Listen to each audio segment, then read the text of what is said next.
que nos demos cuenta de esa programación que tenemos, porque a la hora de transportar esta pequeña analogía o esta pequeña dinámica a la práctica odontológica, nos daremos cuenta pues de que pueden pasar muchas cosas. Bueno, Chencha nos dice, nunca debes olvidar que alguien alguna vez te dijo, ya eres un doctor. ¿Qué de importancia tiene esta pequeña observación o este pequeño pensamiento que nos ofrece esta lámina? Nosotros, cuando aprendemos y nos desarrollamos como estudiantes, y estoy seguro que muchos estudiantes nos siguen aquí, para todos ustedes, recuerden que en algún momento de su carrera alguien les dirá que son ya un doctor. Entonces, nuestra responsabilidad como doctores es ejercer la práctica de la medicina bucal, no solamente ser dentista, ser técnico, sino ejercer la medicina bucal en toda su expresión. Y esto es una cosa muy importante, doctores, porque nuestra profesión ha sido subestimada en el área médica y esa parte la podemos observar nosotros, los que trabajamos en hospitales. Entonces, nuestra responsabilidad, nuestro objetivo y nuestro deber es ejercer en toda la expresión de la palabra la medicina oral. Bien, después de esta pequeña introducción, obviamente el tema de hoy es rompiendo paradigmas. Un paradigma es una creencia, es una enseñanza que ya tenemos previa y que se ha quedado tan arraigada con nosotros que a veces es difícil quitarla. Entonces, el día de hoy, nuestro webinar tiene como objetivo también pues, romper esos paradigmas que se presentan de manera tan común en la práctica odontológica y son no solamente paradigmas nuestros, sino paradigmas de nuestros pacientes. Y bien, como todo ahora, pues existen modas, lo trendy, las dental trending topics, o sea, las cosas que están de moda en la odontología. Y bien, si me preguntan, yo soy un apasionado del manejo del dolor, un apasionado de mi especialidad, de las emergencias médicas, y por supuesto, algunos me dirían, ¿y por qué mejor no habla de otro tema, no? Entonces, temas de moda, ¿como cuál? Pues esta pequeña imagen que ven ustedes en pantalla, lo análogo versus lo digital. Estamos en una transformación completa de cómo se ejerce la práctica de la odontología, la práctica de la medicina, de todo lo que era análogo a todo lo que es digital. Ahora los sistemas digitales pues incluyen implantología, ¿okay? La que es guiada por computadora, sistemas de ultrasonido para realización de ortodoncia rápida, guiada por computadora igualmente, sistemas de magnificación, iluminación, sistemas de control y manejo articular con filosofías como la gran filosofía del profesor Rod Williams. Y bueno, un saludo aquí al gran maestro Rocabado hasta la hermana República Chilena. Entonces, todo esto es lo trendy, todo esto es lo nuevo, ¿no? Pero para mí, la siguiente diapositiva es la diapositiva central de esta plática. La diapositiva central porque todo lo que hacemos recae en el valor de lo esencial.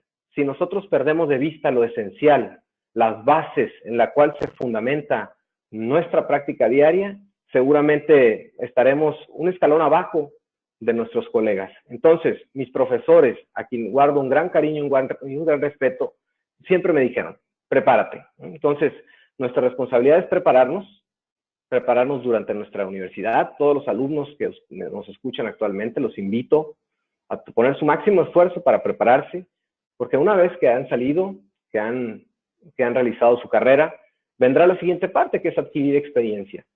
A lo largo de mi carrera, yo ya tengo ejerciendo la odontología desde que estudié 18 años, la cirugía maxilofacial casi 10 años. Entonces, la experiencia solamente te la va a dar el tiempo y solamente nos lo darán los profesores. Entonces, los invito a todos siempre a acercarse a las personas que tienen más experiencia. Ellos tienen mucho que aportar. Y bueno, si nosotros estamos preparados y vamos adquiriendo experiencia con el paso del tiempo, finalmente lo único que nos falta es actualizarnos. Y todos los que estamos presentes aquí el día de hoy tenemos ganas de actualizarnos. ¿Por qué? Porque nos hemos permitido y regalado el tiempo para continuar creciendo.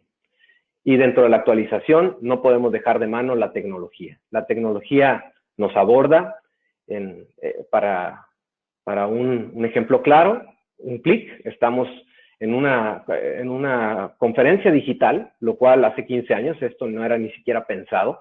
En la actualidad, las herramientas del conocimiento están a un clic, solamente un pequeño esfuerzo para poder obtenerlas. Y bien, el manejo del dolor.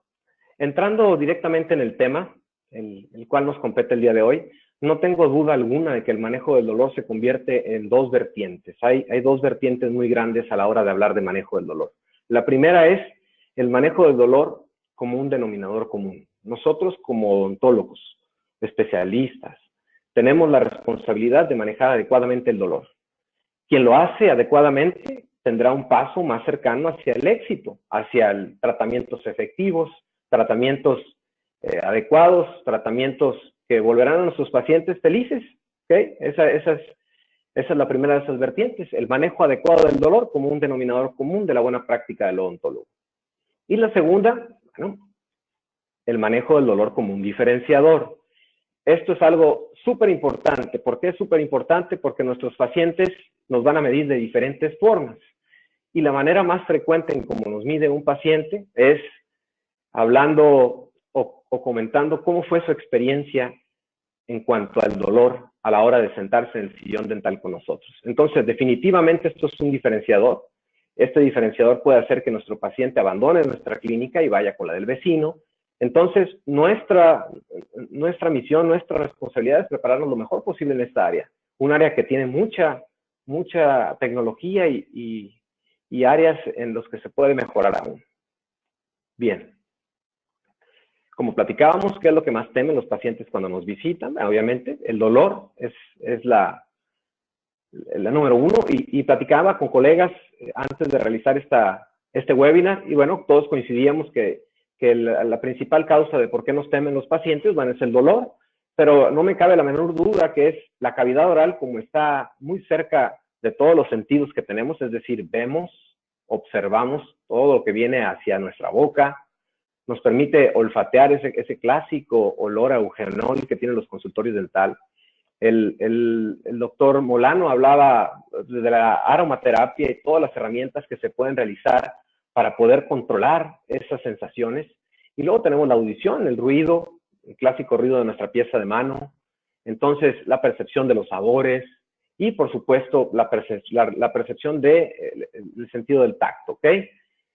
Entonces, para seguir avanzando, nuestros pacientes, la gran mayoría de las veces, vienen con miedo, con estrés. Entonces, nosotros nos tenemos que convertir en unos expertos en el manejo del estrés. Y esto, sin duda alguna, nos acercará más a buenos resultados con nuestros pacientes para que esa sala de espera se encuentre siempre llena, ¿no?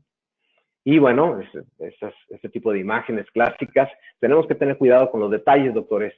Si nosotros, en nuestra práctica, y yo insisto mucho con mis asistentes, debemos de cambiar nuestro idioma frente al paciente, no podemos decirle aguja a la aguja, no podemos decirle bisturí al bisturí, tenemos que modificar todo ese tipo de detalles y vamos a cuidar el miedo y el estrés. Y si nosotros cuidamos el estrés, estaremos más cerca de prevenir una emergencia. Como les platicaba, una de las conferencias que más me toca dictar y que me apasiona muchísimo son las emergencias médicas en la consulta dental. Y no tengo duda alguna que el mejor tratamiento de una emergencia es prevenirla. Entonces, ¿cómo podemos prevenir una emergencia? Cuidando el primer detonante de esta, que es el estrés. Y bueno, herramientas tan importantes como una historia clínica no pueden ser obviadas. Esto es un cuestionario que debemos de utilizar siempre, y esto nos acercará más a conocer a nuestros pacientes, a conocer el estado de salud aparente de un paciente y automáticamente a disminuir el riesgo de complicaciones.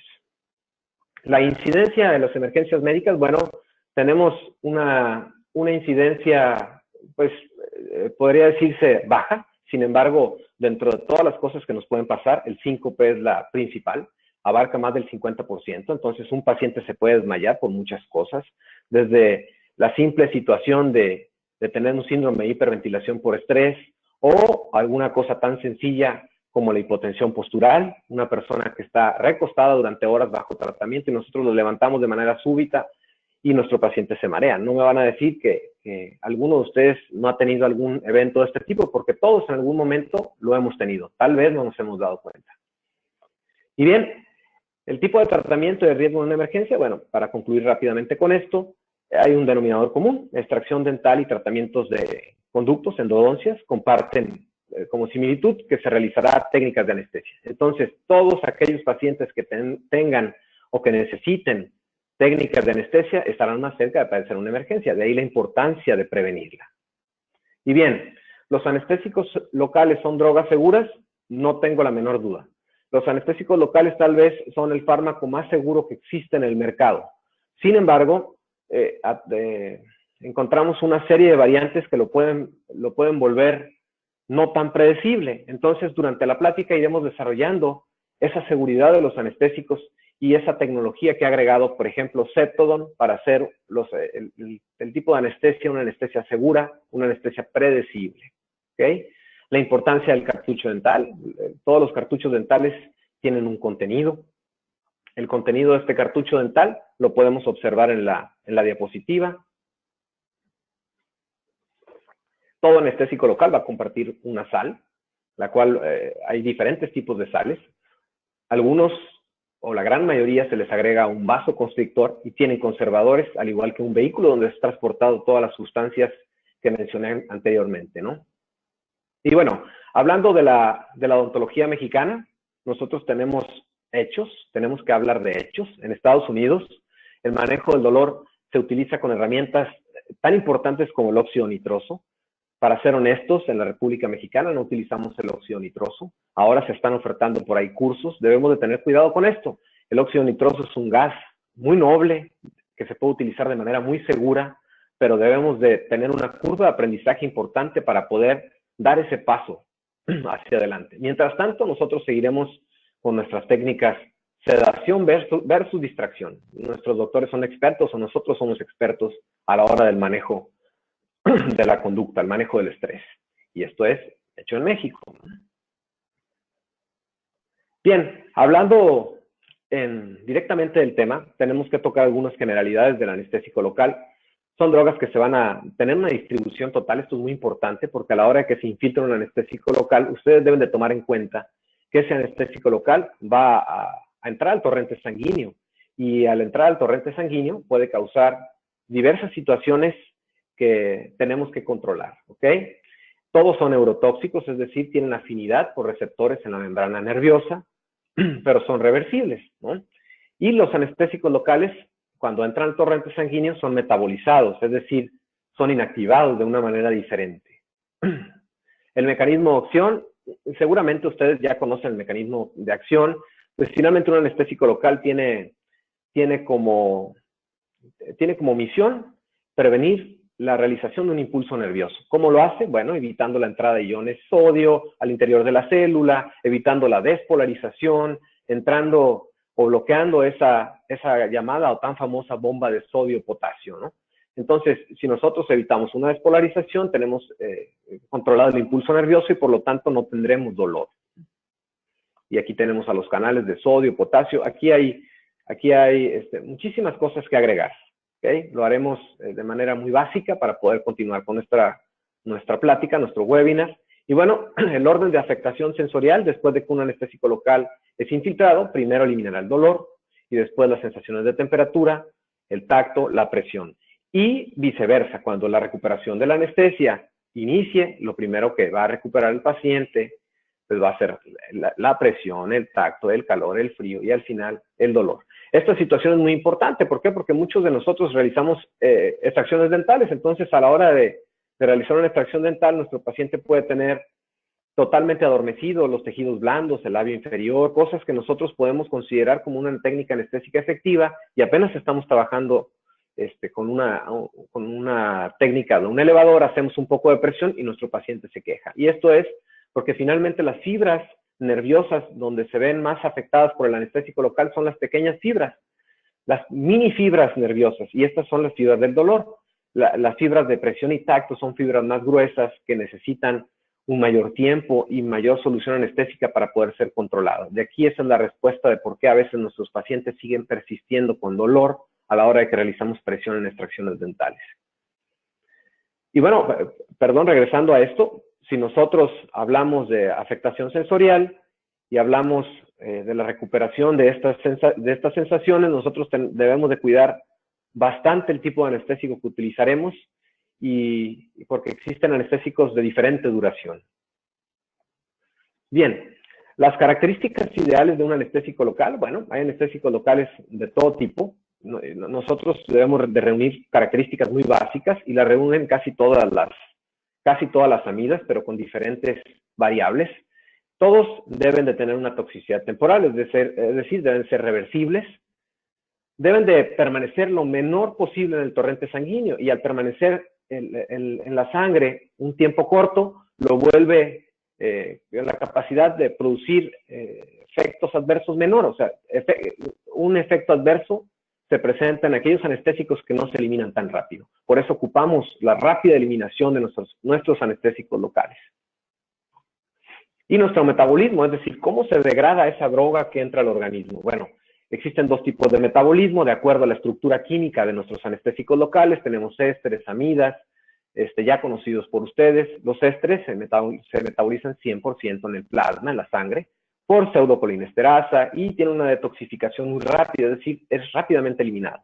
Y las amidas, por lo contrario, es un proceso mucho más lento, donde intervienen enzimas microsomales y se eliminan de una manera más retardada, ¿no? La estructura química de la articaína. Bueno, la articaína es el día de hoy nuestro acompañante principal. ¿Por qué? Porque la articaína comparte características de un éster y de una amida. Y al compartir esta estructura química, las características de un éster y de una amida, le brinda la seguridad completa que ofrecen este tipo de anestésicos tipo amida, con una característica elemental del éster, ¿ok? Que se llama anillo de tiofeno, que ya hablaremos de él. Entonces, la articaína, al metabolizarse principalmente o casi en más del 95% de la sangre, se elimina rápido del organismo. Entonces, esto es súper importante, doctores, porque cuando hablamos de seguridad de anestésico local, lo que nosotros estamos deseando es que un anestésico local se elimine rápido. Y bueno, entrando directamente ahora sí, rompiendo paradigmas, no solamente paradigmas de nosotros, sino también los paradigmas de nuestros pacientes, iremos desarrollando uno por uno durante el transcurso de esta charla. Espero que sean de su agrado, espero que sean de utilidad y realmente creo que podemos todos obtener algo de beneficio de este webinar. Primer paradigma, un ejemplo muy común en la práctica dental. El anestésico no funciona en pacientes con inflamación o infección. Algo que nos comentan de manera muy común los doctores con los cuales trabajamos, algo que en lo personal también me ha sucedido en múltiples ocasiones. ¿Por qué? Porque finalmente casi todos convivimos con infecciones. La caries dental es un proceso infeccioso. Por lo tanto, una caries dental que provoca una pulpitis irreversible aguda estará presentando un proceso inflamatorio.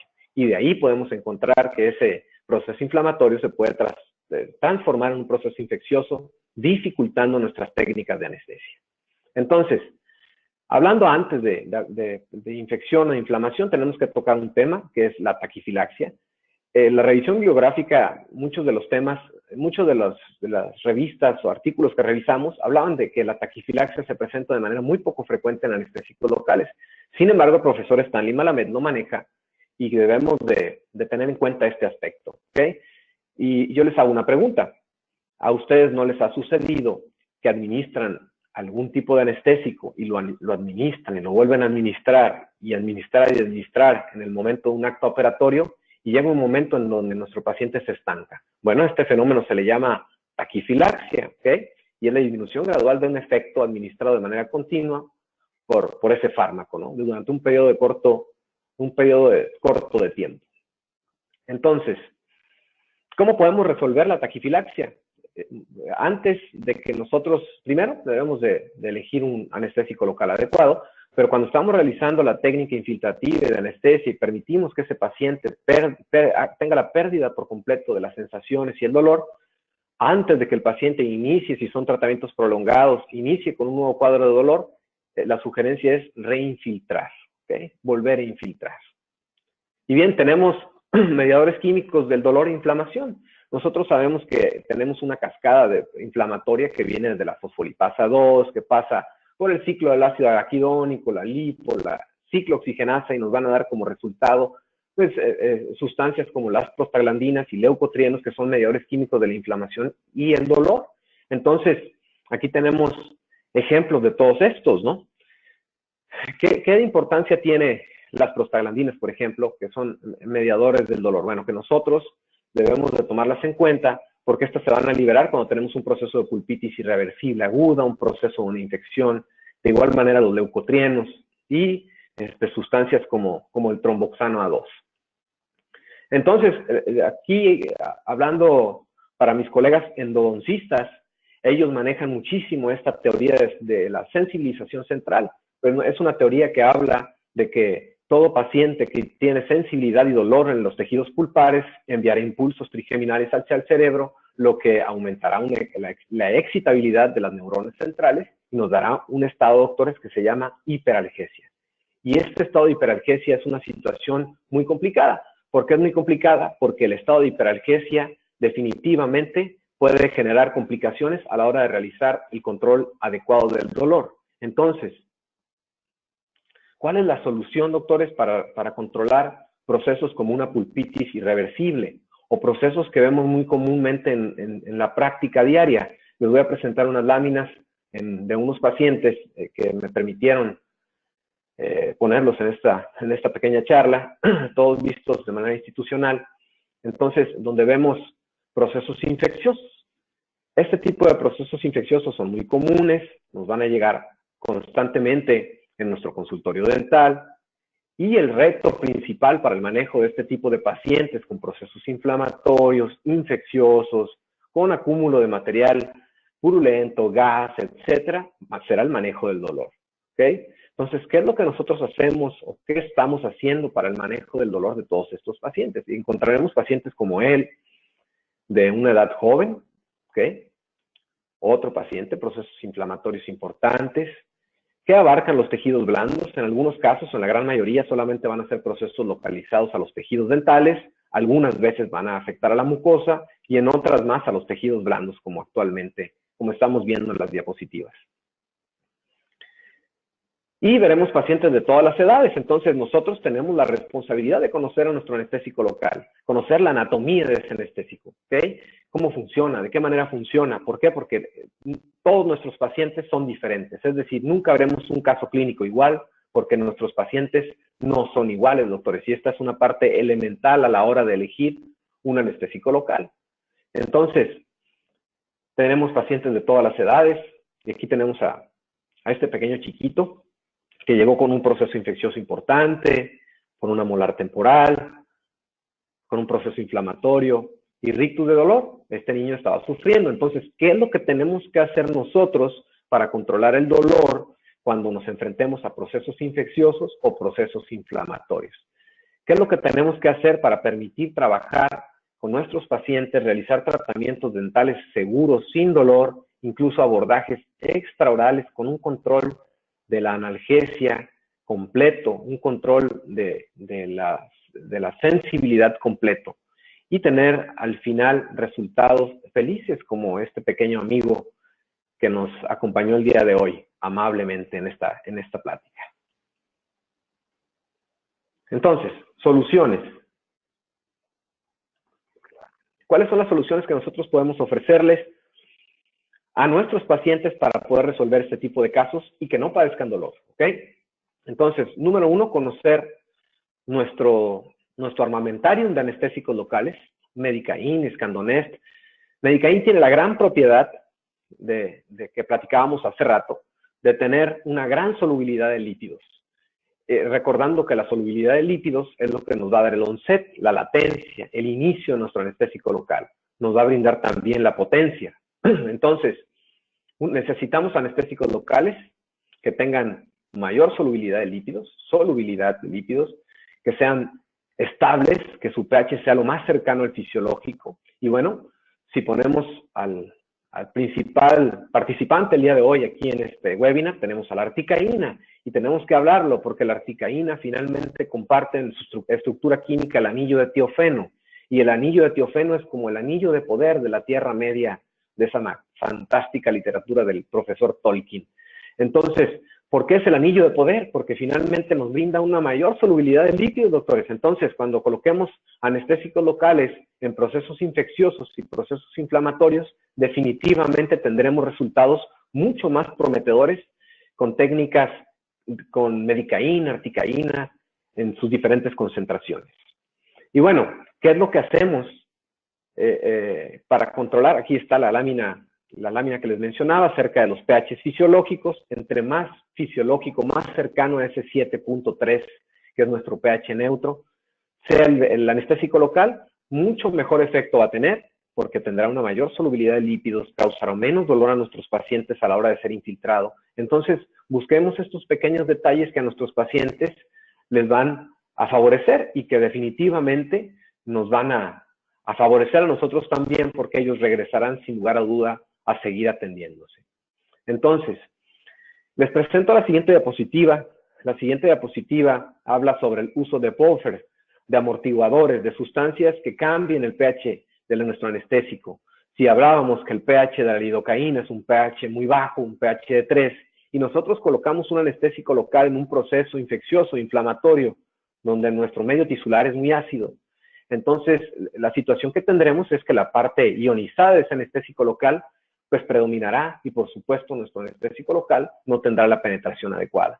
¿Qué es lo que hacemos en las instituciones donde no contamos, por ejemplo, con articaína? Bueno, técnicas de bufferización. Agregamos sustancias que alcalinizarán nuestro pH. El doctor Stanley Malamed describe en su técnica de Buffering Local Anesthetics in Dentistry, la técnica que él utiliza para bufferizar un tejido. Las ventajas que tiene colocar una sustancia como el bicarbonato de sodio es que disminuye el dolor al infiltrar. ¿Por qué? Porque finalmente alcalinizamos el pH. Reduce la lesión tisular. Todo anestésico local que tenga un pH ácido puede llegar a causar lesión tisular y esto será importante siempre. Y la latencia se verá mejorada, es decir, tendremos un efecto más rápido. Este es el dispositivo Onpharma que utilizan en Estados Unidos, donde tiene bicarbonato de sodio, es agregado al tejido antes de realizar el proceso de anestesia para alcalinizar el medio. Nosotros en la República Mexicana no contamos con este dispositivo. Entonces, ¿qué es lo que hacemos? Bueno, Made in Mexico, hecho en México. Esto es una pequeña lámina donde muestra lo que hacíamos o lo que estamos haciendo en las instituciones donde no contamos con anestésicos de calidad como Medicaín. Entonces, tenemos que agregar bicarbonato de sodio al 7.5%, que es un medicamento administrado por vía intravenosa de manera más común. Y lo administramos en una concentración, en una cantidad más bien de 0.8 mililitros, es decir, en un tercio del cartucho dental, y de esta manera tenemos un mejor nivel de penetración. Bueno, pero todo este proceso lo podemos evitar si nosotros utilizamos anestésicos con pHs más estables. Y bueno, aquí parte de la literatura que les he compartido a través de esa liga que hablábamos. No quiero molestarlos mucho con artículos. Entonces, continuaremos. Y bueno, por supuesto, aparte de elegir adecuadamente un anestésico local, tenemos que elegir una técnica correcta. Entonces, cuando tengamos un proceso infeccioso, un proceso inflamatorio, doctores, es muy importante que a la hora de infiltrar nuestro anestésico nos alejemos del sitio de la infección. ¿Cómo podemos hacer esto? Mediante bloqueos. ¿Okay? Un bloqueo mandibular alto, un bloqueo, una técnica, por ejemplo, de Gauge nos permite realizar una anestesia bastante adecuada. Sin embargo, bloqueos como el nervio alveolar inferior funcionan bastante bien. En la parte superior, bueno, tendremos como bloqueo y el nervio infraorbitario. Utilicemos y alejémonos del proceso inflamatorio infeccioso a la hora de realizar nuestras técnicas. Hay que preferir los bloqueos antes que las técnicas infiltrativas a la hora de manejar una infección. Y bien, ahora, dentro de esa revisión bibliográfica que hemos realizado y dentro de lo que hacemos en nuestra práctica diaria, manejamos el uso de antiinflamatorios no esteroideos. Si nosotros utilizamos drogas como el ibuprofeno, como el ketorolaco, incluso paracetamol, previo al tratamiento dental en pacientes con pulpitis irreversible y pacientes con procesos infecciosos, está comprobado que disminuye ese estado de hiperalgesia que platicábamos en la teoría de sensibilización central. Entonces, la solución para esa situación de sensibilización central es premedicar a nuestro paciente con un AINE. ¿Okay? Tenemos una gran cantidad de antiinflamatorios no esteroideos. En lo particular, yo utilizo de manera bastante segura el ibuprofeno, el dexketoprofeno, el ketorolaco, sin mayor complicación. Pero bueno, tendremos aquellos pacientes también que son alérgicos a los AINES y tenemos como herramientas accesorias los fármacos que pertenecen a la familia de los opiáceos sintéticos, como el tramadol, que se puede utilizar con bastante seguridad. Y bueno, el uso previo de esteroides. Aquí quiero hacer un paréntesis porque está publicado que el uso de esteroides se ha utilizado de manera efectiva en el manejo de la pulpitis irreversible, pero tenemos que considerar que los esteroides como la dexametasona, como la prednisona, son medicamentos que causan algo de disminución en la quimiotaxis, causan algo de depresión leucocitaria. Entonces los esteroides, doctores, están contraindicados en procesos infecciosos. ¿Por qué? Porque podemos mejorar tal vez la situación inflamatoria, pero vamos a disminuir el tapizado leucocitario, el tapizado de macrófagos que tanto necesitamos para controlar un proceso infeccioso. Entonces, uso de AINES previo a tratamientos, adelante, doctores, todo lo que necesiten. Y ven, el paradigma número 2, utilizo el mismo anestésico local dental para todos mis pacientes. Eso es algo muy común. Para todo mal, mezcal, y para todo bien, también. Frase muy mexicana. Entonces, no. La sugerencia es siempre utilizar anestésicos locales de acuerdo a las características de nuestros pacientes. Ya sabemos que interrumpen de manera temporal la conducción nerviosa, y estos son los conceptos básicos que les platicaba. La latencia, que es la capacidad de ese medicamento para actuar de acuerdo desde su administración hasta que causa un efecto. La potencia, que es la cantidad de anestésico que se necesita. Y aquí les pongo entre paréntesis menos es más, porque ya hablaremos de la articaína en su momento, en este pequeño menos es más. Y la duración, la unión a proteínas es muy importante, sobre todo en la paciente embarazada, recordando que la paciente embarazada necesita anestésicos que se unan a las proteínas y que no queden partículas libres de ese anestésico local para que no causen efectos placentarios o teratogénicos. ¿Okay? Y bien, vida media, doctores. La vida media de la articaína es muy corta, de acuerdo al metabolismo. Si recuerdan, hablábamos que que la articaína se metaboliza totalmente por el plasma, por la pseudocolinesterosa, a diferencia de los anestésicos como la lidocaína, la prilocaína, que su metabolismo es más lento, se realiza en el hígado. Entonces, si nosotros administramos articaína, tendremos 27 minutos para que tengamos el 50% de nuestro fármaco afuera del organismo, fuera del torrente sanguíneo. Entonces, si platicamos, la articaína tiene la capacidad de ser menos tóxica por su capacidad de eliminarse rápido, ¿no? 3.3 veces más rápido. ¿Ok? Muy bien. Bien, dentro de su estructura química podemos clasificar a los anestésicos locales como ésteres y amidas. Para todos los alumnos que nos siguen a través de este webinar, quiero darles un pequeño tip. Siempre que hablemos de amidas, encontraremos una pequeña I antes del término caína. Entonces, mepivacaína, lidocaína, bupivacaína, ropivacaína, articaína son amidas. Todos los que no tengan una I antes del término caína serán ésteres, ¿no? Como la benzocaína tan utilizada. Y los podemos clasificar de acuerdo a su duración, corta, intermedia, larga. ¿Ok? Y bueno, obviamente que podemos utilizarlos de acuerdo a las características del tratamiento que realizaremos. Es decir, si yo no necesito que mi paciente permanezca anestesiado por más de 20 o 40 minutos, entonces utilizaremos anestésicos locales sin vasoconstrictor. ¿Ok? La articaína tiene una latencia muy corta y esto es algo muy importante y nos da una muy buena anestesia pulpar, una buena anestesia en tejidos blandos que nos permite esa analgesia posterior a tratamientos un poco más invasivos. Y duración prolongada, aquí casi no utilizamos la bupivacaína. De hecho, la bupivacaína no se utiliza en México como anestésico local, pero bueno, está utilizada de manera bastante segura en posinfiltraciones después de tratamientos quirúrgicos amplios para que el paciente permanezca anestesiado de 10 a 12 horas sin ningún problema. Y bien, aquí les traigo un pequeño artículo. La hialuronidasa está utilizándose ahora de manera muy común. La hialuronidasa es una sustancia que se utiliza muy comúnmente en los anestésicos locales oftálmicos. Entonces, ahora se han creado artículos o se han elaborado artículos de manera muy brillante estudiándola. ¿Por qué? Porque permanece el anestésico local durante más tiempo si nosotros agregamos hialuronidasa previo al tratamiento. Bien, el paradigma número 3, muy clásico, y esto es de nuestros pacientes. Nuestros pacientes llegan a nosotros a consulta y nos dicen, doctor, el anestésico no funciona conmigo. Póngame mucho anestésico porque no funciona conmigo. Bueno, ¿qué es lo que sucede en este tercer paradigma? Y de lo que tenemos que hablar, porque es súper importante esta situación. Nuestros pacientes no deben padecer dolor, doctores.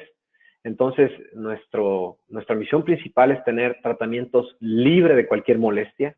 Entonces, a la hora de ver este tipo de situaciones o paradigmas, tenemos que romperlos. ¿Y cómo lo podemos romper? Eligiendo un tipo de anestesia. Para poderlo elegir debemos conocerlo, debemos cuantificarlo adecuadamente y esto es una parte vital, ¿ok? Para Celso decía, todo es veneno, nada es veneno, todo depende de la dosis, ¿no? Entonces, y elegir una técnica adecuada.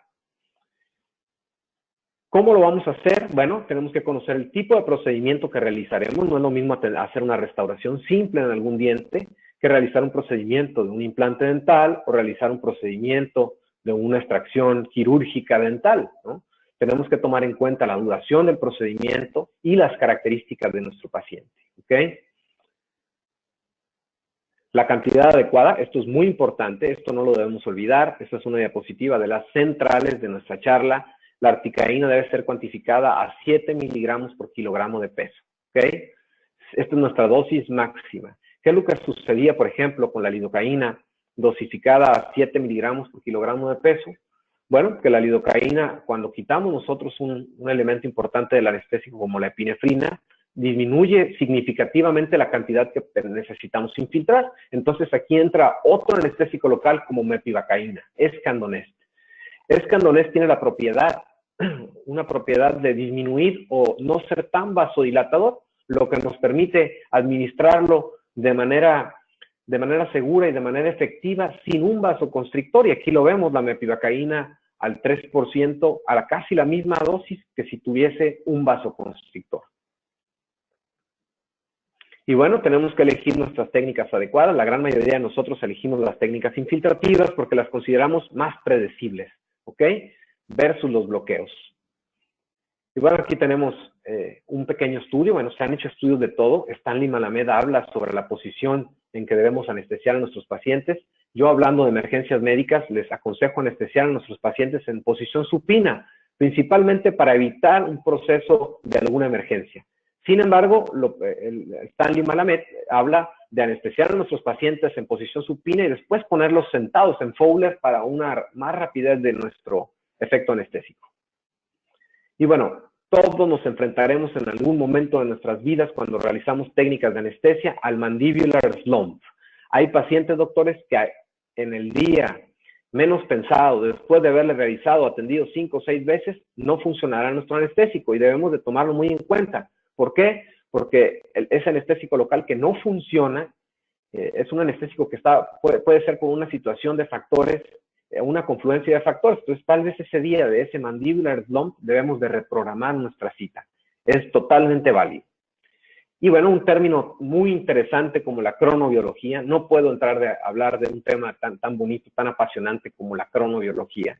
La cronobiología nos habla acerca de los ciclos circadianos, la aparición del sol, cuando entramos en un periodo de sueño profundo, cuándo y a qué hora del día es la hora que tenemos una presión sanguínea más elevada, que es las 6 de la tarde, cuando tenemos un estado máximo de alerta en un paciente con pulpitis irreversible, si lo citamos a las 9 o 10 de la mañana en un estado de alerta máxima, seguramente tendremos fracasos en nuestras técnicas de anestesia.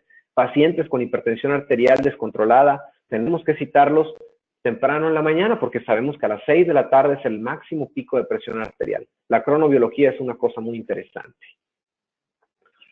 Bien, para cumplir con los horarios que se han solicitado para este webinar, continuaremos. Entonces, nuestro paradigma número 4 habla sobre los vasoconstrictores. No se puede utilizar un vasoconstrictor en el paciente médicamente comprometido. No hay cosa más falsa. Se puede utilizar, sin duda alguna. Los vasoconstrictores tienen funciones específicas. ¿Por qué? Porque todos los anestésicos son vasodilatadores. Recordemos, el que menor vasodilatación causa es el Escandonest. Se puede utilizar adecuadamente si necesitamos realizar tratamientos sin vasoconstrictor. Bueno, la adrenalina es una amina endógena producida en la médula suprarrenal y tiene funciones vasoactivas, es decir, va a aumentar la frecuencia cardíaca, el cronotropismo, va a aumentar la tensión arterial y va a causar broncodilatación. Entonces, si nosotros administramos una adrenalina exógena como el vasoconstrictor, debemos de tener cuidado. Siempre el anestésico local sin vasoconstrictor pues se va a incrementar su absorción, es decir, va a tener mayor toxicidad porque se absorberá más rápido en el plasma. Disminuye la profundidad, la duración de nuestro anestésico si no tenemos ese vasoconstrictor, incrementa el sangrado porque todo anestésico local es vasodilatador. Y los efectos deseables de nuestro vasoconstrictor es que disminuye la velocidad de absorción y niveles en plasma, por lo tanto lo hace más seguro y menos tóxico, aumenta la duración, disminuye el sangrado, cosa tan importante en los que participamos en situaciones quirúrgicas y de extracciones, y disminuye la perfusión, ¿ok? Para no entrar en este tema tan largo, quiero decirles dos cosas. 0.036 miligramos a 0.54 miligramos de adrenalina es lo que podemos administrar de manera segura, según la Asociación Americana del Corazón, según la Asociación Dental Americana. Entonces, no podemos pasar de más de 2 cartuchos, si se fijan. Pero encontramos aquí la presentación de Medicaid 1/200,000. Que nos ofrece la oportunidad de dar menos vasoconstrictor a nuestros pacientes y aumentar la cantidad del mismo que podemos administrar de una manera segura en pacientes con afecciones cardiovasculares. Y recuerden, como toda situación, todo componente del anestésico tiene su riesgo. La reacción epinefrina puede causar una sobredosis. Fíjense algo muy interesante nada más para tocar en esta diapositiva. Anestesia dental versus hilo retractor. Tengan cuidado con el uso de hilos retractores con epinefrina o adrenalina como vasoconstrictor. Prefieran mejor las situaciones como elementos como la plata o otro tipo de cosas que no causen vasoconstricción, porque está reportado que las sobredosis son más comunes por el hilo retractor. Una cosa muy curiosa. Soluciones, bueno, utilización de anestésicos con porcentajes bajos de vasoconstrictor, como Medicaid 1/100,000. Uso de anestésicos sin vasoconstrictor, como Escandonés, que causan una mínima vasodilatación. Y cartuchos de vidrio, los cuales nos permiten visualizar adecuadamente cuando estamos infiltrando, que no hagamos una inyección intravascular accidental. Y siempre prevención, doctores, tomen un registro de tensión arterial, signos vitales, hagan una historia clínica y después elijan su anestésico local de acuerdo a lo que encontraron y la técnica adecuada, siempre aspirando, porque no queremos situaciones como esta, ¿no? Donde tenemos inyecciones intravasculares accidentales y por lo tanto mayor predominio de emergencias médicas. Si se presenta la emergencia médica, bueno, tenemos protocolos. Esta plática se quedará grabada a través de YouTube y las plataformas. Aquí es parte de los protocolos que nosotros utilizamos a la hora de hablar de cursos de emergencias médico-dentales. Y siempre el primer paso es posición, ¿ok? Un paciente con una reacción epinefrina hay que poner en una posición cómoda, ¿ok? Y bueno, no olvidemos, si los pacientes entran en un estado de estrés, donde hay un requerimiento mayor de oxígeno y tienen angina de pecho, podemos tener dolor torácico y tenemos que tener cuidado con el máximo enemigo de los odontólogos. El dolor torácico que puede ser causado por un infarto agudo del miocardio, por un mal control de nuestro vasoconstrictor. A esos pacientes hay que darles la mano. ¿Okay? Y bien, este es otro tema muy interesante. Los anestésicos locales causan muchas alergias. ¿Causan muchas alergias? Para mí no. De hecho, los anestésicos locales son muy seguros. En la actualidad, la tecnología que utiliza Cepton es tecnología libre 100% de látex, cartuchos libres 100% de látex, cartuchos libres de metilparabeno, que era un conservador muy utilizado y era el responsable número 1 de situaciones de alergia. Y la utilización de bisulfito de sodio. Aquí sí les pediría que tuvieran cuidado. Todos aquellos pacientes con reportes a alergias a frutas, verduras, por las cuales son conservadas con bisulfito de sodio, pueden llegar a tener alergia a un vasoconstrictor, porque el bisulfito de sodio se utiliza para preservar el vasoconstrictor, doctores. Bueno, aquí tenemos la clasificación de Helicombs de hipersensibilidad. Y nosotros tenemos que tener cuidado con la número 1, la hipersensibilidad anafiláctica o inmediata, ¿no? Bueno, aquí tenemos los signos y síntomas de una situación de una alergia. Y nosotros, en los cursos de emergencias médicas, enseñamos al odontólogo a resolver situaciones de emergencia a través del uso adecuado de anestésicos locales libres de látex, de los anestésicos locales libres de metilparabeno. Y bueno, este es un pequeño esquema. Por ejemplo, me han llegado pacientes en la consulta institucional donde tenemos que ver pacientes que tienen historias de anestesia, alergia a anestésicos locales, los cuales no podemos comprobar. Entonces, enviamos a nuestros pacientes a una valoración preoperatoria con un alergólogo, quien sugiere este tipo de esquemas antianafilácticos para evitar las situaciones de alergia. Y bueno, hay diferentes tipos de complementos anestésicos, como el uso de tramadol con adrenalina como sustituto de un anestésico local, entre otros. Y bueno, el manejo de la emergencia lo tendrán ustedes en la diapositiva para poder seguir avanzando, ¿ok? Pero recuerden, toda emergencia médica que se presente de tipo alérgico y se convierta en una anafilaxia, no hay tratamiento más que el uso de adrenalina, la cual tiene propiedades broncodilatadoras. Y este es el famoso EpiPen, el cual es un autoinyector de adrenalina muy utilizado en Estados Unidos. En la actualidad, el gran problema del EpiPen es su costo. Esto es lo que cuesta actualmente. Muchos decimos, bueno, si no puedo comprarme 2 o 3 cajas de anestésico, no voy a poder comprarme un EpiPen que cuesta $500. Entonces, la solución es EpiPen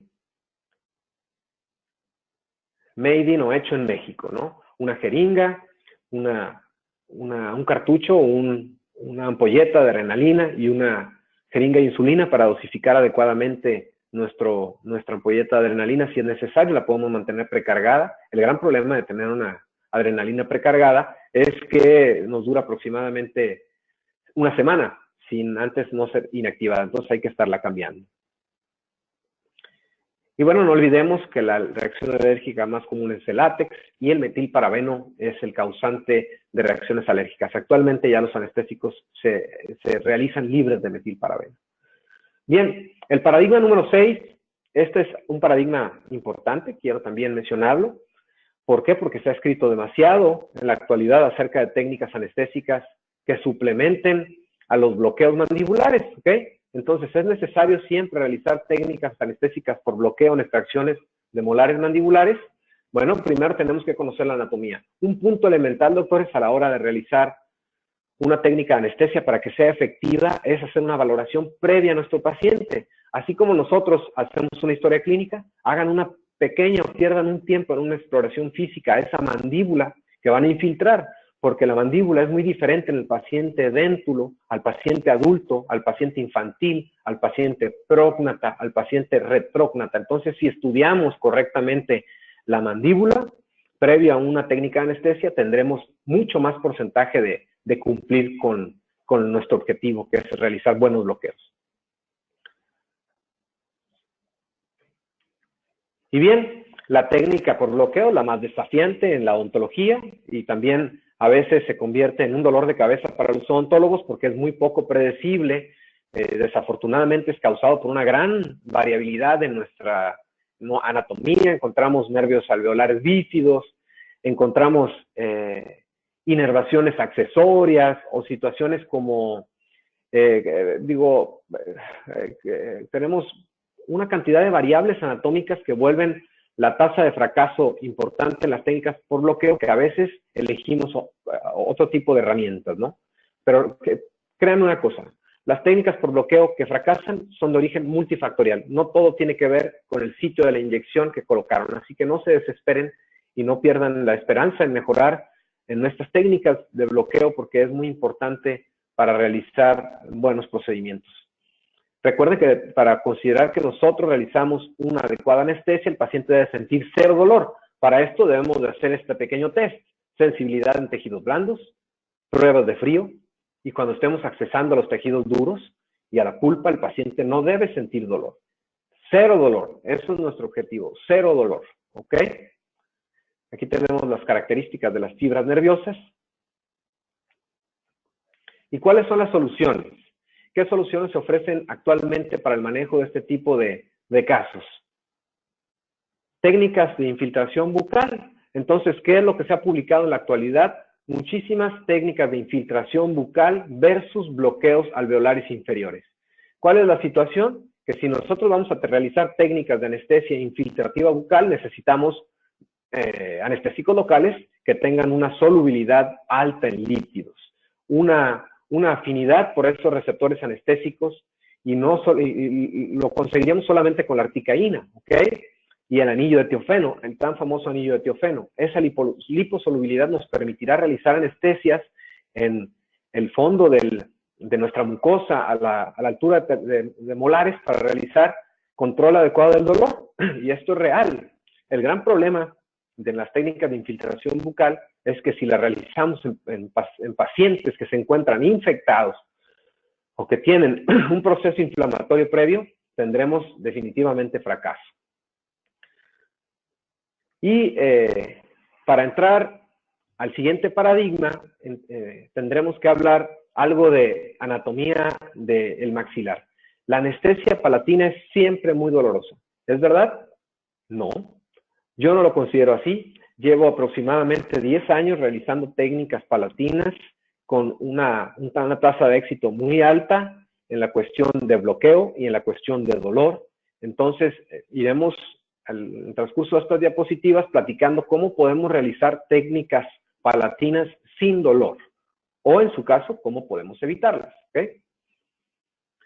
La anatomía del maxilar. Bueno, el maxilar, a diferencia de la mandíbula, es la gran diferencia del maxilar en cuanto a la mandíbula, de acuerdo a su vascularización, es que es un hueso con una un rico aporte sanguíneo. Entonces, al tener múltiples orificios que podemos observar a lo largo de la estructura palatina, nos permite una difusión adecuada de nuestros anestésicos locales, siempre y cuando estos tengan una gran solubilidad de lípidos. Para poder penetrar la mucosa tan gruesa que tiene el paladar en conjunto con la musculatura y poder llegar al tejido óseo para que nuestros bloqueos o técnicas de anestesia puedan ser efectivas. Conozcamos al maxilar como un hueso tremendamente vascularizado, con una irrigación principalmente centrífuga, más que centrípeta, a diferencia de la mandíbula, y esto nos permite tener unas técnicas más predecibles a diferencia de las técnicas mandibulares. Y bueno, ¿es posible evitar la anestesia palatina? Sí, es posible realizar anestesias vestibulares infiltrativas y que estas nos van a brindar anestesia en la región palatina o anestesia o difusión hacia la cortical palatina, pero solamente lo podemos lograr con anestésicos locales que tengan una super liposolubilidad. Entonces, en definitiva, los dientes anteriores hay una mejor difusión por las características anatómicas del maxilar que en los dientes posteriores.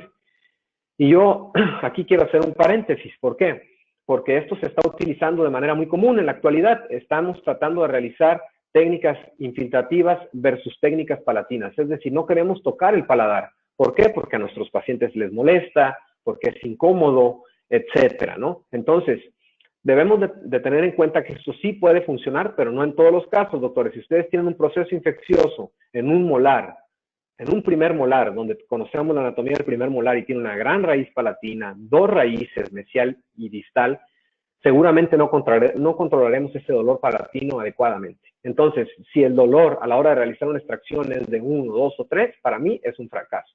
Necesitamos técnicas de anestesia que nos permitan, en la escala visual análoga, cuantificar un 0 por 0 dolor. Si tenemos 0 dolor, entonces sí consideramos una técnica exitosa. ¿Se puede realizar? Sí se pueden realizar técnicas de anestesia vestibular siempre y cuando el paciente no tenga una infección seria previa. ¿Okay? ¿Qué otras soluciones tenemos? Bueno, tenemos una solución que es lo que yo utilizo en mi práctica diaria, que es la técnica de TAP, técnica traumática palatina.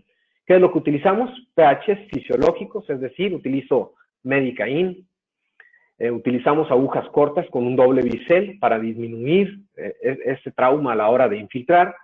Secamos, doctores, es muy importante secar la mucosa palatina para tener una buena absorción de nuestro anestésico dental tópico. Realizar presión con un hisopo, ese mismo hisopo que tenemos cargado con anestesia local puede generar una presión de aproximadamente de 5 a 15 segundos, lo que va a causar isquemia. Esa pequeña isquemia nos va a permitir una prepunción, es decir, infiltrar, colocar el primer milímetro de nuestra aguja dental y colocar una gota de anestesia. Esa gota de anestesia nos va a permitir penetrar nuestra aguja y hacer una infiltración lenta. Esta técnica de TAP está escrita en el libro de Stanley Malamet y es una técnica más o menos como esta, y les garantizo que si lo hacemos de manera correcta, con todos los elementos que les mencioné, tendremos resultados maravillosos. Realmente yo no tengo ningún problema a la hora de realizar técnicas palatinas. Incluso las grandes ventajas que ofrece el paladar y la anatomía del maxilar, que hablábamos de esa gran vascularización, es lo siguiente. Nosotros podemos realizar un bloqueo, que es un bloqueo que se llama AMSA, el bloqueo anterior, medio, superior alveolar. En una sola inyección, doctores, en un solo piquete, podemos nosotros conseguir la anestesia de todo el segmento anterior y los premolares para poder realizar todo tipo de tratamientos quirúrgicos, tratamientos de restauración, tratamientos endodónticos, sin afectar, por ejemplo, todos los colegas rehabilitadores que nos ven aquí. Es muy importante que ustedes estén evaluando la línea de la sonrisa, la musculatura no se ve afectada y el bloqueo de AMSA nos permite una anestesia totalmente segura, efectiva, pero necesitamos siempre la utilización de los elementos correctos para poder hacerlo de manera efectiva. Y bueno, esta es la técnica de AMSA. Trazamos una línea media sobre el paladar, otra línea media sobre los premolares, y a la mitad de esta línea, ahí localizaremos el sitio de infiltración, recordando que el nervio alveolar o el nervio palatino medio en muchas de las ocasiones no está presente. Y vean todo lo que podemos lograr con esa infiltración. Bien, en la actualidad, una de las cosas que estoy utilizando como parte de esa tecnología y actualización que debemos tener es un sistema digital. Este sistema digital STA lo que permite es realizar anestesias locales con un sistema que se llama DPS, que es el sistema de control de presión. Entonces, este sistema de control de presión digital nos permite localizar áreas como el paladar o áreas como la región intraligamentosa donde se requiere demasiada resistencia. Entonces, este Digital Pressure System o sistema digital de presión nos permite realizar técnicas de manera más segura. Entonces, finalmente, a la hora de que estamos realizando o cuidando detalles con nuestros pacientes, vale la pena hacer una inversión como este tipo de sistemas y complementarlo con los anestésicos locales adecuados. Y bueno, ya estamos a mucho más de la mitad de nuestra charla. El siguiente paradigma es más seguro el uso de agujas cortas. ¿Qué situación vivimos en México? Bueno, en México vivimos la situación de que en nuestras escuelas nos enseñan a utilizar casi la aguja corta para todo. Y les tengo una noticia, realmente la anatomía no miente.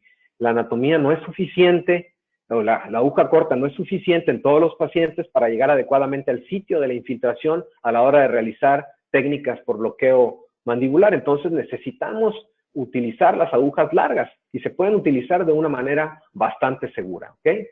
Entonces, CETO nos ofrece acero inoxidable tipo quirúrgico, ¿ok? Nos ofrece agujas desechables y con ciertas características que nos permiten realizar técnicas mucho más indoloras para nuestros pacientes. Esta es la anatomía de una aguja. Dentro de la anatomía de una aguja, quisiera hacer un énfasis aquí en el conector, porque el conector es la parte que se puede desprender si utilizamos agujas de mala calidad y podemos tener un evento tan traumático para nosotros como la ruptura de una aguja dental en un paciente. Y este es el diseño de Cepton, que es un diseño de tipo bisel, tiene un punto de orientación para poder tener una mejor visibilidad y un indicador para ver hacia dónde está orientado ese mismo bisel. Y tenemos diferentes calibres, ustedes ya los conocen a la perfección, no ahondaremos más en esta parte. Este es el tipo, el armamentarium de agujas que tenemos. Y bueno, estas son las recomendaciones por técnica. Si se fijan, estas dos diapositivas comparten una similitud. Todas las técnicas por infiltración tienen que ser agujas cortas. Todas las técnicas por bloqueo, ya sea Gauge, aquinosis, infraorbitario, un bloqueo mandibular alveolar, necesitamos técnicas por bloqueo con agujas largas. Complicaciones de lo que platicábamos, ruptura de anestesia. Por favor, doctores, hay que utilizar esas agujas e invertir un poquito en agujas de calidad para evitar este tipo de situaciones. Parálisis facial. La parálisis facial está más relacionada a una deficiente técnica más que a una situación relacionada con el tipo de aguja. Y ahí vemos otra imagen de una ruptura de una aguja. Y bueno, este tema tan controvertido, pero tan importante que tengo que tocar el día de hoy, la parestesia lingual. A muchos de nosotros nos ha sucedido una situación como esta, y es una complicación muy común. No se preocupen, doctores. La causa principal de las parestesias linguales no es la cantidad que hay de anestésico en un cartucho, es más bien la técnica y las grandes variantes anatómicas que tiene el nervio lingual. Stanley Malamed maneja que si nosotros estamos infiltrando una aguja dental y si nuestro paciente siente una descarga de electricidad, hay que suspenderlo porque estamos muy cerca de causar una lesión al nervio lingual. Ese clásico signo de bull eyes o de ojos de toro, donde el paciente siente una descarga de electricidad. Y bueno, tenemos, la articaína fue muy estudiada, incluso en esta diapositiva vemos un estudio que se realizó. ¿Por qué? Porque le pasaron el ojo inspector a la articaína de manera muy excesiva, ¿no? ¿Por qué? Porque era una droga nueva, finalmente creada únicamente y exclusivamente para el odontólogo, pero la articaína ha pasado todas las pruebas, incluyendo esta de lesiones tisulares o de alteraciones en la cicatrización. Soluciones, bueno, Septodon ofrece este tipo de aguja, que es Septojet XL, que nos permite un mayor calibre de la aguja, un triple bisel, y ese calibre interno, que es casi el 43%, influye definitivamente, como lo menciona este artículo del IAOMS, en la calidad de nuestra infiltración, en mínima deformación y deflexión de nuestra aguja. Y aquí está, una aguja normal, presenta este tipo de orificios. Septojet XL nos permite 43% más espacio al interior, lo que se traduce en menos dolor a la hora de realizar una técnica de infiltración y menos trauma para los tejidos, ¿ok? Esta son diapositivas donde vemos la fácil inserción, la reducción de la deflexión. Muchas veces pasa que estamos infiltrando nuestra aguja y esa aguja toma un camino diferente a donde nosotros queríamos y esa deflexión causa fracaso a la hora de realizar bloqueos. Eso es un ejemplo de deflexión, un estudio que habla acerca de ese tema. Ese es el triple bisel de Septojet. Y bueno, estos son fotos de microscopía donde observamos, vean este tipo de bisel con rugosidades, las cuales son inadmisibles a la hora de realizar o fabricar agujas dentales. Este tipo de bisel, a diferencia de este otro que tiene Septodon, que parece un bisel que tiene un triple bisel, que realmente nos permite realizar técnicas mucho más seguras, con menos traumatismo, y además estas agujas tienen una capa de silicona, lo que permite una penetración menos libre de trauma. ¿Ven? Lo que acabamos de mencionar, ejemplificado aquí. Esto es el grado de deflexión. Estas situaciones son particularmente interesantes. Y bueno, en el penúltimo paradigma, no debe administrarse articaína en el paciente infantil. De ninguna manera. Yo soy un firme creyente de que la articaína se puede administrar de manera segura en el paciente infantil. Yo tuve la oportunidad de estar casi un año en el Instituto Nacional de Pediatría, ver pacientes pediátricos día a día y conocer las características del niño. Y nosotros podemos utilizar de manera segura la articaína en el paciente infantil. Antes de pasar esta diapositiva, no quiero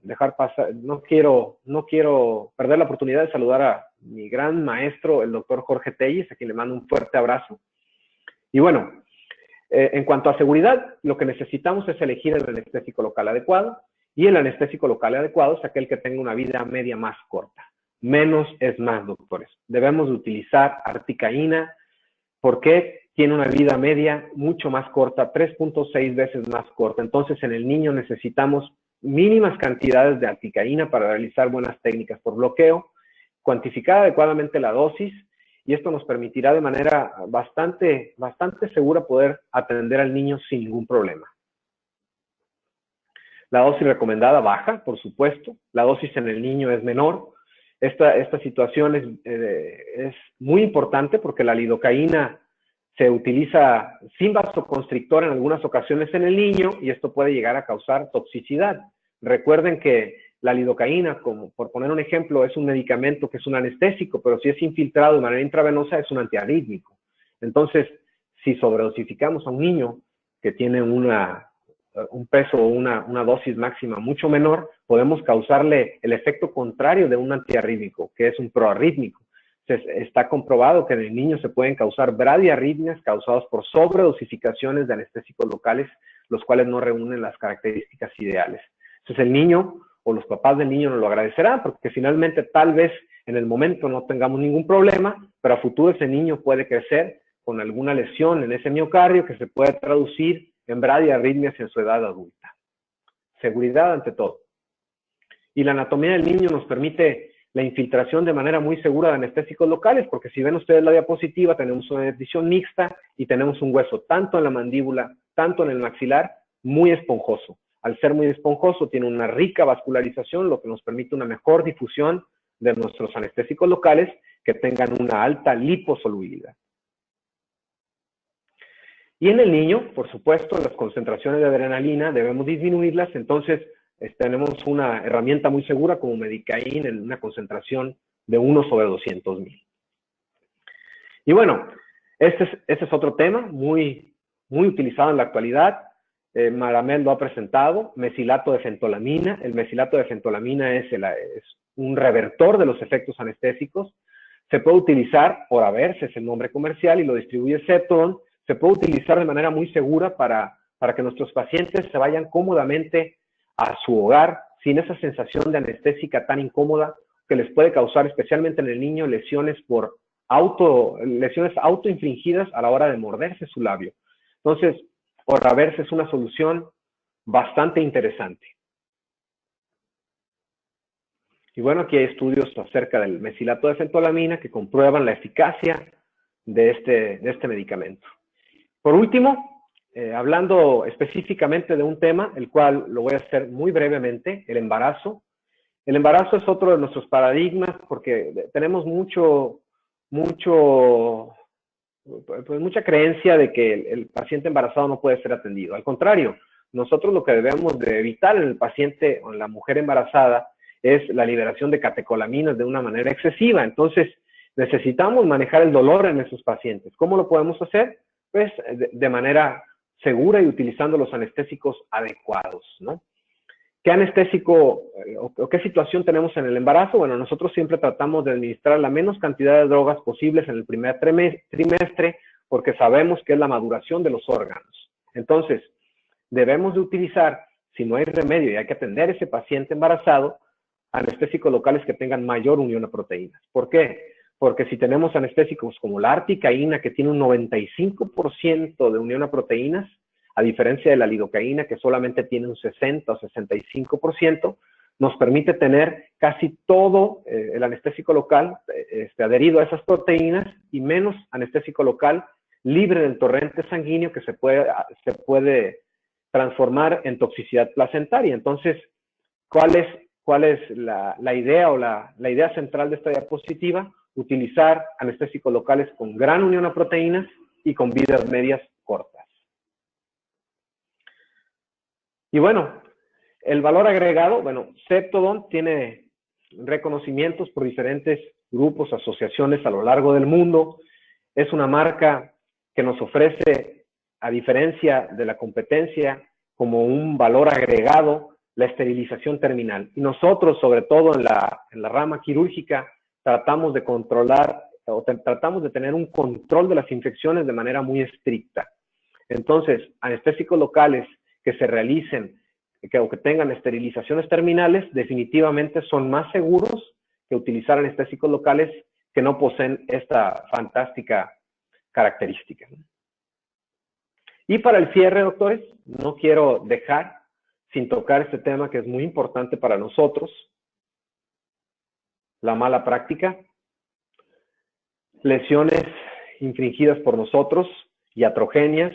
Este es un tema que merece definitivamente un webinar o una conferencia completa para dedicárselo a la mala praxis. Debemos de tener cuidado a la hora de de realizar todo tipo de tratamientos, específicamente hablando de los anestésicos locales. Como ya lo dijimos, son drogas muy seguras, pero debemos siempre tener en cuenta o debemos pensar en esa pequeña diapositiva que les puse al principio, en ese ejercicio que hicimos del blanco y de las respuestas programadas. Si nosotros consideramos a nuestro paciente como un todo y evaluamos cada aspecto de nuestro caso en particular, conocemos la anatomía de nuestros pacientes, si tienen algún padecimiento, conocemos las características del procedimiento que vamos a realizar y todo este tipo de situaciones tendremos menos riesgo de padecer complicaciones que nos pueden llevar a una situación muy incómoda médico-legal. Entonces, hablando de anestésicos locales, la más común de todas es la parestesia lingual. Esta es una situación, como ya hemos platicado, que se relaciona más a la parte técnica que propiamente al anestésico local. ¿Cuál es la solución para esto? Realizar consentimientos informados. Doctores, nunca olviden que el consentimiento informado es como nuestra arma principal a la hora de defendernos ante una situación de este tipo. Y la norma oficial mexicana, esto lo voy a pasar muy rápido, nos obliga, y yo estoy seguro que en cada uno de los países de Latinoamérica que nos siguen, nos obliga a estar capacitados en el manejo de emergencias médicas, doctores. Entonces, es importante y los exhorto a que tomen cursos de reanimación cardiopulmonar, a cursos de adiestramiento en emergencias médicas que se pueden presentar en la consulta dental para que ustedes estén bien preparados. Esto es la ley del buen samaritano, tan conocida de nosotros que pertenecemos a Cruz Roja, pero la ley del buen samaritano no aplica en los consultorios dentales. Nosotros, si tenemos una emergencia dental médica en nuestro consultorio, vamos a llevar toda la responsabilidad legal, entonces debemos de tener cuidado. Y lo dejo solamente para las personas que volverán a ver este webinar en una repetición. Esto es un ejemplo de una caja roja que todo consultorio dental debe tener. Una caja roja debe tener, y lo podemos elaborar de una manera muy económica. En esta podemos tener drogas, por supuesto, que son los medicamentos, la parte central, cierto equipo, monitorización de signos vitales, todo paciente debe ser monitoreado antes de ser atendido, y dispositivos de vía aérea. Entonces lo vamos dejando y lo vamos corriendo para que ustedes lo vayan viendo.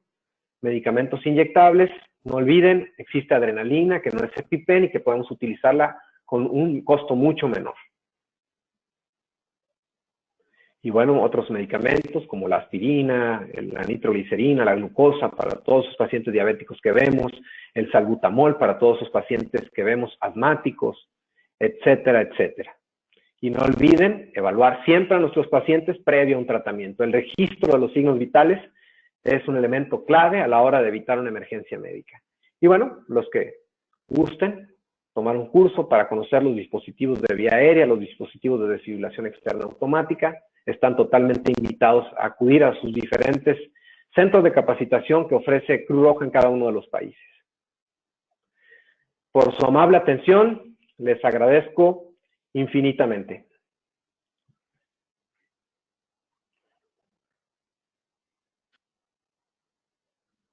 Muchísimas gracias, doctor Marcos, por esta extraordinaria conferencia sobre manejo del dolor.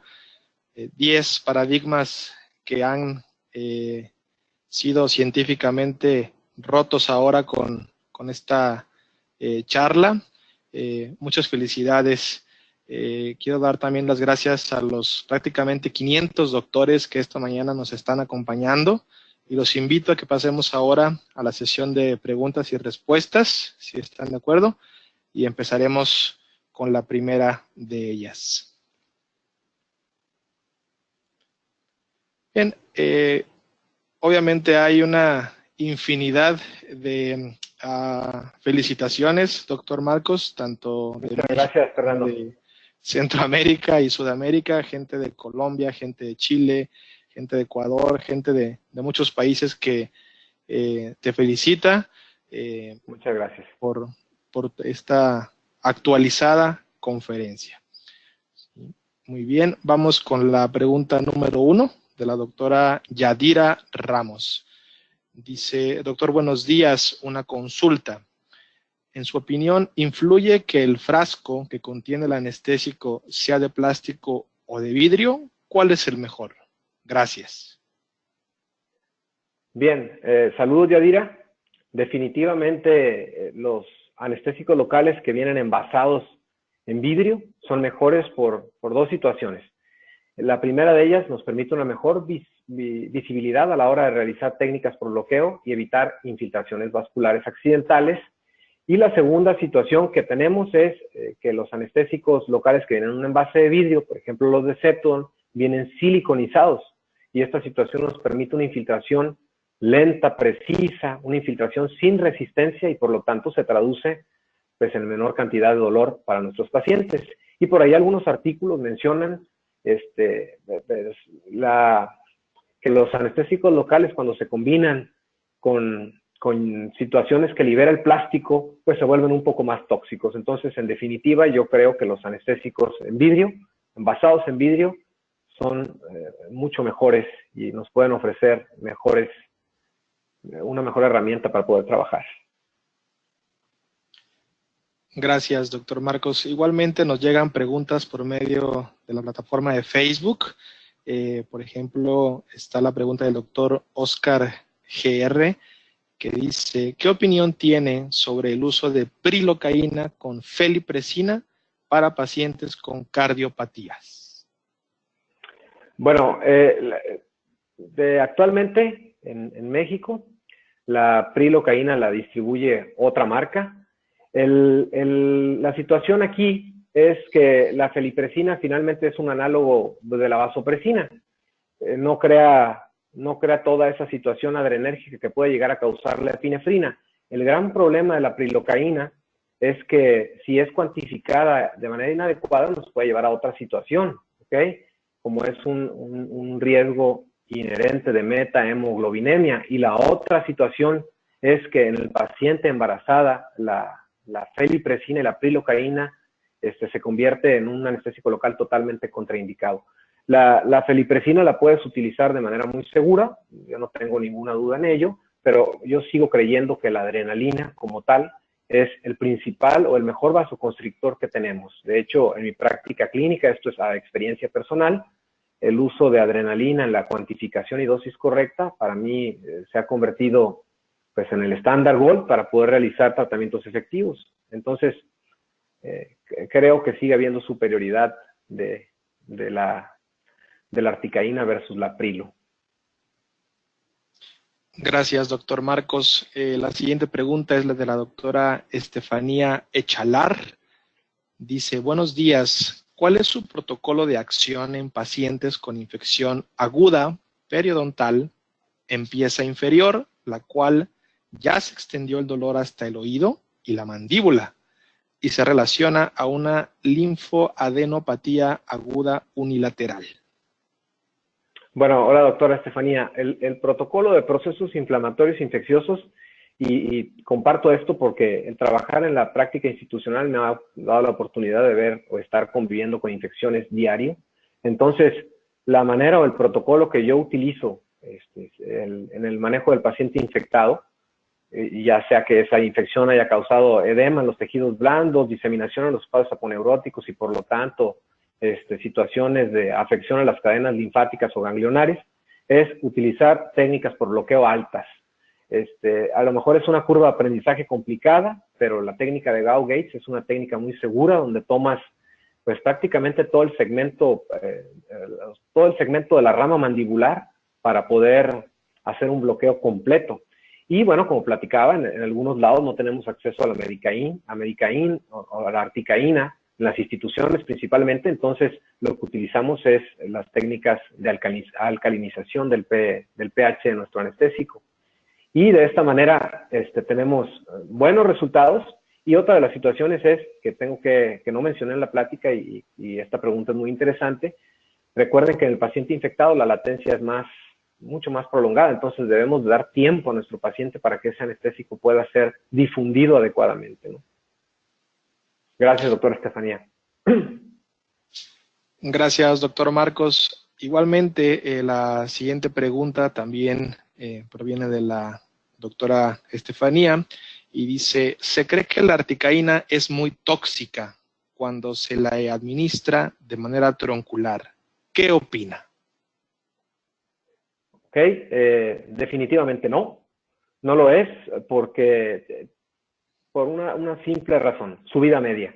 Como tiene una vida media muy corta, entonces es rápidamente metabolizada, como lo platicábamos, por el plasma y se elimina más rápido. Entonces, desde ese punto de vista, esa variable no encaja porque no es un anestésico tóxico, todo lo contrario. Y la otra situación que ya hablábamos acerca de la concentración, esto es que viene 72 miligramos de articaína en un cartucho a diferencia de 36 miligramos de lidocaína. Pero volvemos al mismo punto. Son 72 miligramos, pero eliminados en 2.6 horas versus 36 miligramos eliminados en 9 horas. Entonces, partiendo desde ahí, la toxicidad, no hay punto de comparación. Gracias, doctor Marcos. Un tocayo, el doctor Marco Antonio Ramírez, hace un comentario más que una pregunta, y es el siguiente. Dice: una muy completa revisión y actualización de conceptos, aunado a su experiencia, hacen de esta charla el webinar perfecto. Saludos y felicitaciones al doctor González Berridi desde Zacatecas. Muchas gracias, Marco. Saludos a la hermana república de Zacatecas. Muy bonito. Muy bien. La doctora Sara Cabrera Cacho hace la siguiente pregunta. Buenos días. ¿Es seguro usar articaína en niños? Excelente su plática. Sí, la misma situación. La gran solubilidad de lípidos que tiene articaína, la gran solubilidad de lípidos le permite actuar de manera rápida en el niño y sobre todo la vía de eliminación. Repetimos, la vida media de la articaína es muy corta, entonces necesitamos de cantidades mínimas para poder realizar tratamientos efectivos en el niño. Y la otra situación es que tenemos una opción que es Medicaín 1/200,000 para utilizar concentraciones muy bajas de epinefrina, lo que nos permite realizar tratamientos adecuados y que ese niño se vaya a casa con un labio infiltrado y una recuperación de la anestesia más rápida, que esta es una parte importante en el niño. Gracias, doctor Marcos. La siguiente pregunta la hace el doctor Eduardo Calderón y dice: buenos días, excelente plática. ¿Se pueden combinar los anestésicos lidocaína y articaína? Gracias. Hola, doctor, excelente pregunta. Por supuesto, las técnicas híbridas están totalmente reportadas, es decir, si nosotros tenemos acceso a 2, 3 o 4 tipos de anestésicos locales, los podemos combinar de manera segura, siempre y cuando vigilando que cada uno tiene la dosis diferente. Podemos iniciar te pongo un ejemplo, podemos iniciar una técnica por bloqueo anestésico en el nervio alveolar inferior con Medicaín 1/100,000 y podemos realizar un refuerzo mucoso para generar vasoconstricción con un anestésico como la lidocaína 1/50,000, que tiene una gran cantidad de vasoconstrictor. En la parte quirúrgicamente hablando, voy a realizar una extracción, hago un bloqueo con Medicaín de manera segura y refuerzo con un anestésico local con una alta concentración de vasoconstrictor. No hay ningún problema. Gracias, doctor Marcos. Igualmente, el doctor Alfredo de León comenta: excelente plática, saludos desde Tampico. Saludos hasta una de mis tierras natales, porque somos tamaulipecos muy orgullosamente. Muy bien, doctor. La doctora Yadira Ramos hace la siguiente pregunta: ¿desde qué edad puede aplicarse la articaína y en qué concentración es la dosis máxima? Bueno, la dosis máxima de articaína en el niño es de 5 miligramos y la dosis máxima en el adulto es de 7 miligramos. ¿Desde qué edad? Pues realmente no hay una edad específica. Obviamente, por ejemplo, en el neonato, nosotros veíamos pacientes en el Instituto Nacional de Pediatría recién nacidos, ¿no? Que tenían alteraciones desde el nacimiento y tenían la necesidad de ser operados prontamente. Entonces, utilizábamos lidocaína con epinefrina de manera segura. Incluso podemos utilizar articaína con epinefrina de manera segura. Todo depende de cuál es el tipo de tratamiento que vas a realizar, doctora. Ahí radica la diferencia. Gracias, doctor Marcos. Estamos entrando a la recta final de las preguntas. Por cuestiones de tiempo vamos a leer probablemente un par más, si te parece bien. Gracias. Por ejemplo, aquí está una pregunta de la doctora Marta Millán, que comenta lo siguiente. Apenas tuve una paciente a la cual le anestesié para realizar extracción. Ella tenía molestia con lo frío, tenía caries radicular por distal en un molar inferior. Le coloqué 2 cartuchos de lidocaína y epinefrina y seguía con molestia a lo frío. Con el agua ya no, pero al tocar el diente con las pinzas le dolía. Tuve que suspender el tratamiento y le mandé analgésico y antibiótico. Pero esto me hizo sentir muy mal. Agradezco su conferencia y su opinión. Bien, primero que nada, doctora, quiero felicitarte porque tomaste una decisión adecuada de acuerdo a las circunstancias y quiero también exhortarte a que no debes de sentir en ningún momento apenada o triste porque la tasa de fracaso anestésico es multifactorial. Es decir, no toda la tasa de fracaso es porque nuestras manos sean expertas o inexpertas. Existen múltiples variables que son las que yo les invito o te invito a ti a conocer de tu paciente, que pueden ser factores para que esa anestesia no esté funcionando. Desde factores anatómicos, tal vez tú tengas un nervio alveolar bífido o tengas algún trayecto o una inervación accesoria del nervio miloioideo, o pueden ser factores tisulares, es decir, que tú tengas un proceso infeccioso o un proceso inflamatorio agudo. Yo te invito a que premediques a ese paciente con una INE antes de atenderlo, o la situación de elegir adecuadamente un anestésico local. Créeme que si utilizas anestésicos locales con una solubilidad de lípidos más alta y si utilizas técnicas accesorias, que son técnicas suplementarias, tal vez tu técnica alveolar inferior no funcionó, pero puedes complementarla con una técnica de infiltración bucal o incluso una técnica de infiltración miloioidea o intrapulpar.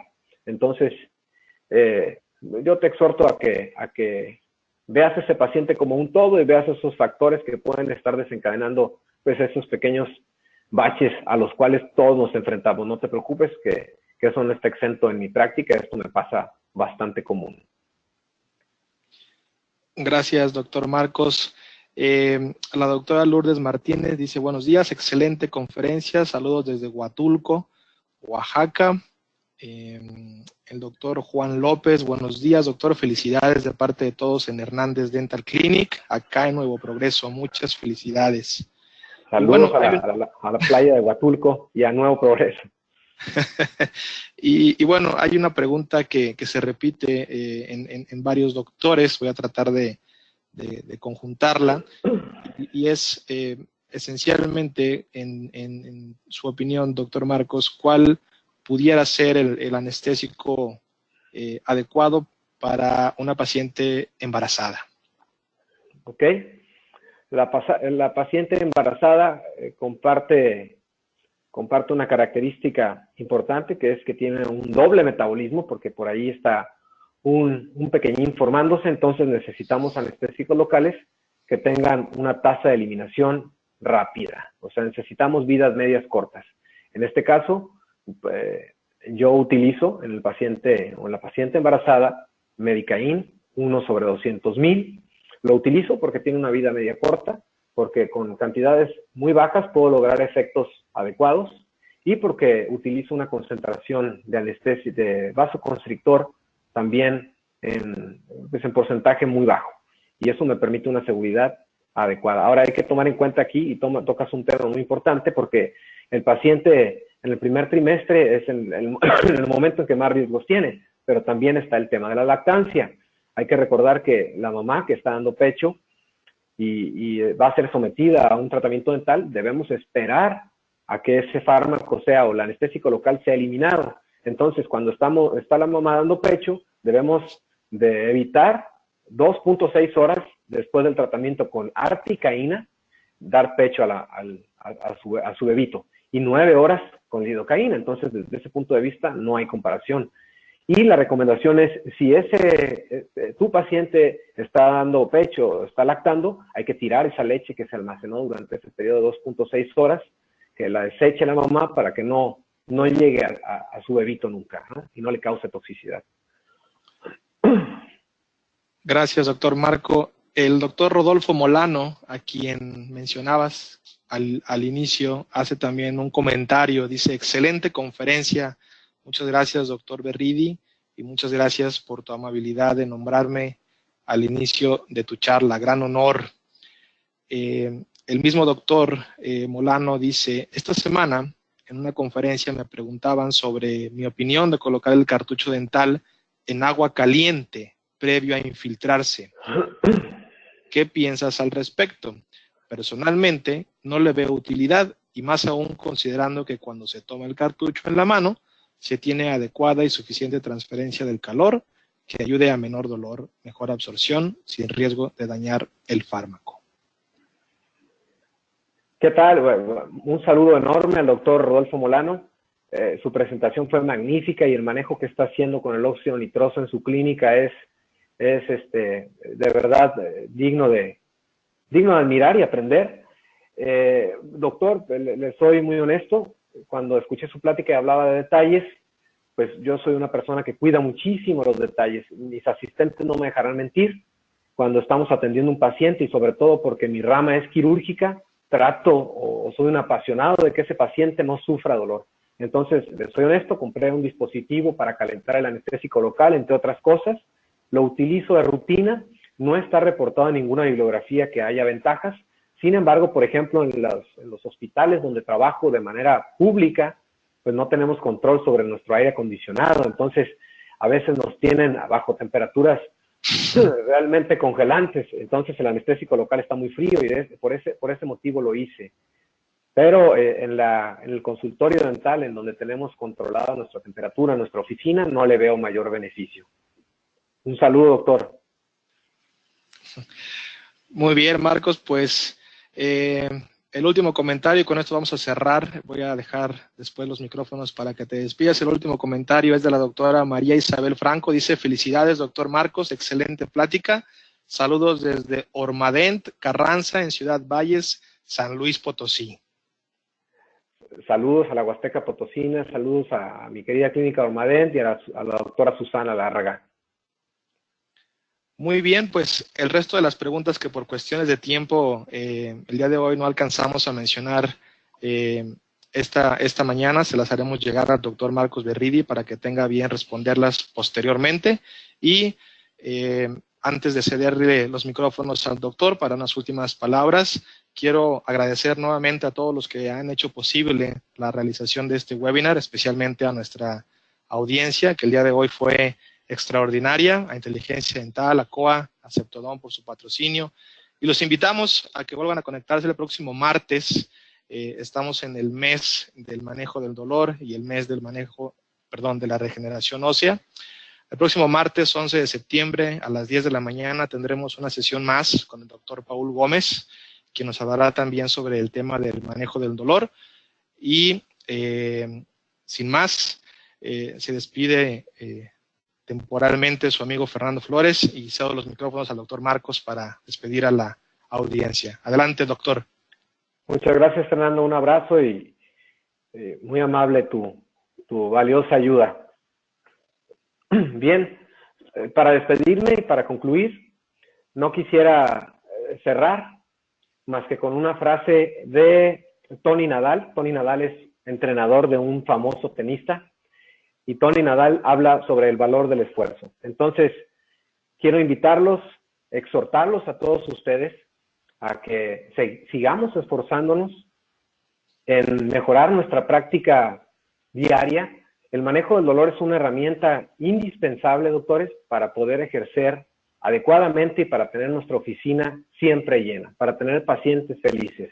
Entonces, el valor del esfuerzo. Soy un firme creyente que siempre podemos mejorar. No todos nacemos con talento, pero todos podemos desarrollar una habilidad. Les agradezco su amable atención. Este es mi correo electrónico. Me pueden consultar a través de esa vía y podemos discutir en cualquier momento, cualquier caso en donde yo les pueda ser de utilidad. una felicitación a todos ustedes que se dieron el tiempo de estar con nosotros el día de hoy. Muchas gracias.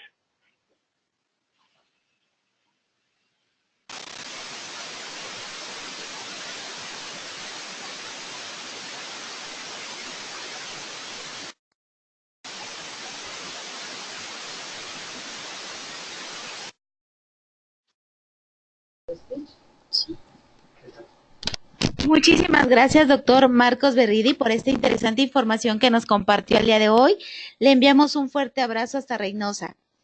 Gracias a nuestros queridos amigos de COA Internacional y Septodón. Les enviamos un fuerte abrazo a todo el equipo hasta Guadalajara. Les recordamos, queridos idontonautas, que con su conexión en la plataforma GoToWebinar se acredita directamente su CADI y se verá reflejado en máximo 48 horas. A quienes nos hacen favor de acompañarnos vía Facebook o YouTube, les pedimos por favor ingresar a www.inteligenciadental.com/CADI. La conferencia del día de hoy podrán acreditarla con el número 735. Les agradecemos que se conecten de todo nuestro país y de países hermanos latinoamericanos. Fue un verdadero placer recibirles el día de hoy en esta su aula virtual I+D en el ciberespacio. Les agradecemos mucho su tiempo, confianza y preferencia. Nos encantará encontrarles próximamente en esta su aula virtual para que disfruten de las interesantes conferencias que tendremos en vivo para ustedes. Se despide su amiga Diana Montoya, que tengan una excelente tarde. Hasta pronto.